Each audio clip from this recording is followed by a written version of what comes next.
Olá, boa noite para você. O jornalista Romano dos Anjos, da Record TV de Roraima, foi sequestrado agora à noite. De acordo com as primeiras informações, 4 homens encapuzados invadiram a casa e levaram o apresentador no carro dele. O veículo foi encontrado em chamas na fronteira com a Venezuela sem o jornalista. Segundo a família, Romano dos Anjos não relatou ter recebido ameaças nos últimos dias, mas vem noticiando casos de corrupção. Daqui a pouco, novas informações. Criminosos se passam por mulheres na internet para extorquir homens casados. Eles exigem dinheiro depois que a vítima envia fotos íntimas. Nas conversas, pessoas que se passam por familiares da mulher e por falsos policiais pedem dinheiro. Com medo, a vítima aceita pagar R$7.000. A extorsão só não foi maior porque um advogado alertou o homem de que tudo não passava de um golpe. Mas o prejuízo foi enorme. E essa pessoa me falou que se eu não cooperasse, iam me prender e me expor na mídia. O perfil das vítimas desse tipo de golpe é sempre muito parecido. Homens normalmente casados e com mais de 50 anos, que são procurados nas redes sociais por supostas mulheres mais novas. Eles se empolgam com o relacionamento virtual, aceitam enviar fotos íntimas e aí se tornam alvo das quadrilhas. Depois da extorsão, dificilmente as vítimas procuram as autoridades para denunciar o golpe. Por conta da vergonha e do temor de que a família descubra o que aconteceu, a maioria prefere o silêncio. Você passa a ter a pressão da vergonha de ter sido enganado porque não estava conversando com uma pessoa que achava que estava. O objetivo do delinquente não é necessariamente a exposição pornográfica da pessoa, mas sim a geração do medo para que a pessoa pague o valor e ela obtenha o intento do delito, que é esse, a extorsão. É um delito para violar o patrimônio, para obter vantagens patrimoniais. Veja outros destaques do Jornal da Record. São Paulo tem alta no número de assassinatos e queda nos crimes contra o patrimônio. Governo reduz impostos sobre games e equipamentos eletrônicos. Juíza aprovada para a Suprema Corte dos Estados Unidos toma posse na Casa Branca. Agora, no Jornal da Record.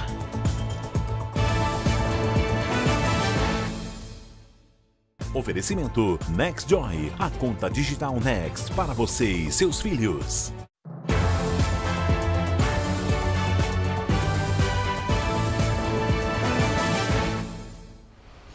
Os homicídios voltaram a crescer em São Paulo após 8 anos. E o Leandro Stoliar tem as informações para a gente.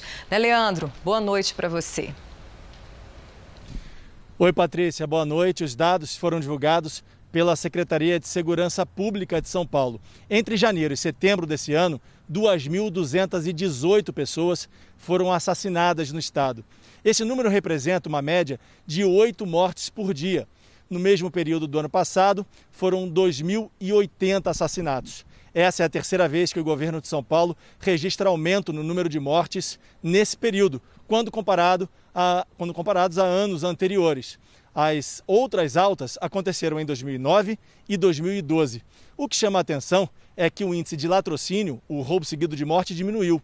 Foram 140 assassinatos nos 9 primeiros meses desse ano. Esse é o menor número da série histórica, que começou em 2001. Patrícia. Mesmo assim, muito alto, né, Leandro? Obrigada pelas suas informações. O Supremo Tribunal Federal negou o recurso do governo de Minas Gerais e manteve a suspensão das aulas no estado. Vamos saber como é que fica com Luiz Casoni? Boa noite, Luiz. Olá, Patrícia. Boa noite para você e a todos que nos acompanham. Olha, por enquanto, os estudantes da rede pública estadual recebem apostilas e tarefas em casa e têm que acompanhar teleaulas pela TV estatal do estado.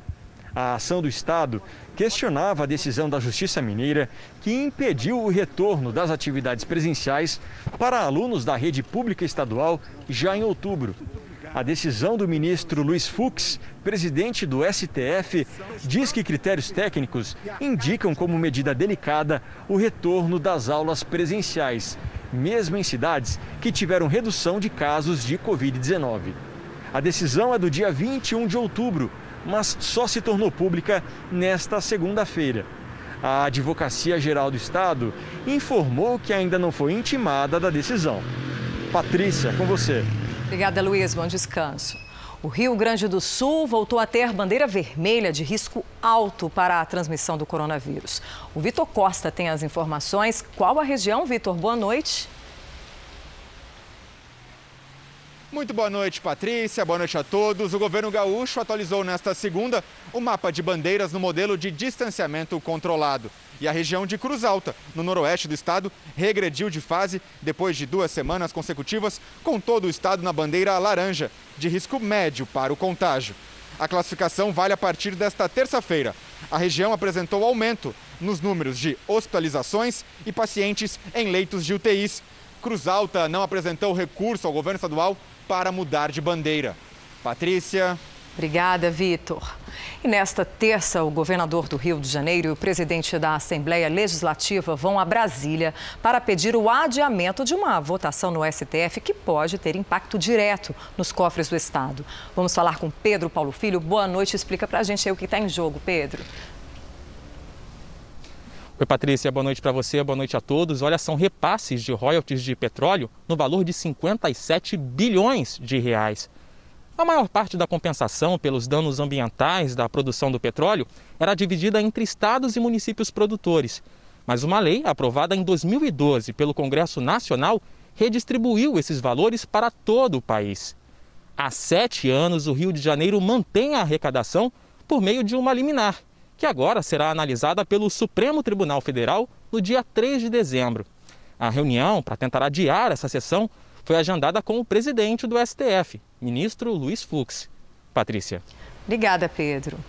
O Ministério Público de São Paulo denunciou Renan dos Santos, um dos líderes do Movimento Brasil Livre, por tráfico de influência.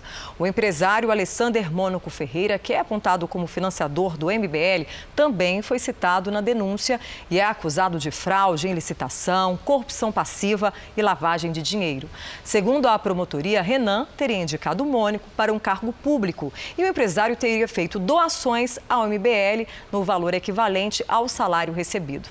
Numa rede social, Renan dos Santos disse que a denúncia é descabida e tem como objetivo manchar a reputação do MBL no período eleitoral.